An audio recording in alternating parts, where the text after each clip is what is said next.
5 seconds.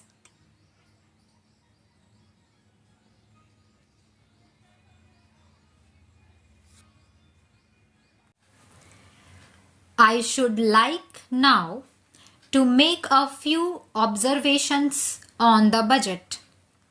This budget marks a turning point in the history of our country. It is no use attempting, as some of my friends have done, either to deprecate the budget very strongly or to suggest that we are not witnessing a new revolution in our methods of physical training and technique. I want it to be quite clearly pointed out to my friends that we are now facing the lean years of Indian finance. Hitherto, we had revenue surplus, which were a form of public saving and which were meant to be utilized for capital development. Hereafter, this form of revenue surplus would not be available. We have, therefore, to find out ways and means of implementing our great program of national reconstruction at minimum costs. My point is that the deficit on revenue account would be of the order of about rupees 19 to 20 crores. Here, let me point out that I do not agree with those of my friends in the finance department who have attempted to suggest that rupees 9 or 18 crores which are obtained from Pakistan should be put to the revenue side of the budget. They are to be put on the capital side. But that does not seriously alter the trend of my argument. What I am suggesting is that we would have to be prepared for a deficit of a much higher order even on the revenue side. That itself should make us realize that there are very many problems which we have to face and that we have to undertake ways and means of increasing the resources of our country so that it might be possible for us to have a greater amount of surplus or a greater amount of public saving for the purpose of financing capital development. The finance minister, in the course of his speech, Mr. Deputy Minister, pointed out that the deficits during the past 2 years were of the order of rupees 83 crores. I venture humbly to disagree with him because I feel that when we are talking of deficits, we must take into account the overall deficit incurred by the central government, and that would be of the order of rupees 200 crores. During the years of relatively light expenditure, we had a shortfall of about rupees 200 crores.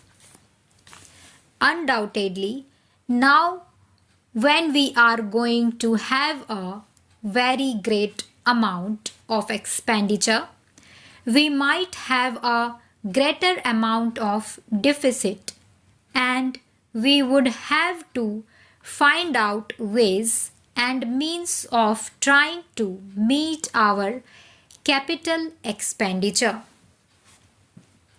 Some members have pointed out that deficit financing is good. Others have pointed out that it is poison. One honorable member who preceded me pointed out that it could be taken like a tonic. Now, I am not willing to enter into the merits of deficit financing or demerits of deficit financing in an academic spirit. The time has now come when we should face realities.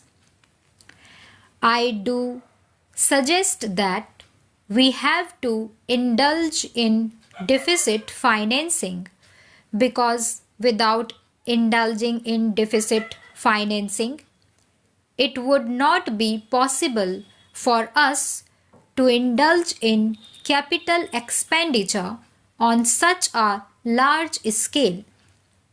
But when we are talking of the scope of deficit financing, I would like to place before the House and the Finance Minister the two great limitations which face us. The first limitation that faces us is that concerning the internal price level. The Honorable the Finance Minister referred to the cost of living. He said that he was going to keep a watch over the cost of living so that it may not shoot up within a short period and make a mess of the plans of capital development. But there is another limitation which has also to be borne in mind, a limitation which has not received as much notice as it should have done in all the discussions that have taken place on deficit financing. That limitation is the external limitation or the limitation which arises on account of our balance of payments position. I think this is an important, Mr. Deputy Speaker, as the internal price level, and I should like to elaborate that particular point a bit more because I feel that a time will shortly arrive when we might have either to reconsider our policy or might even have to leave the Sterling Club of which we are a member. The second serious limitation is as serious as the first. What would be the consequences of deficit financing on our balance of payments? The Finance Minister, in his budget speech, points out that so far as the balance of payments position is concerned, they have now, whether it is by accident or design, a favorable balance, and they have contributed about rupees 63 crores to the dollar pool during the past 6 months. But the moment we indulge in deficit financing, we have to be prepared for worsening of our balance of payments.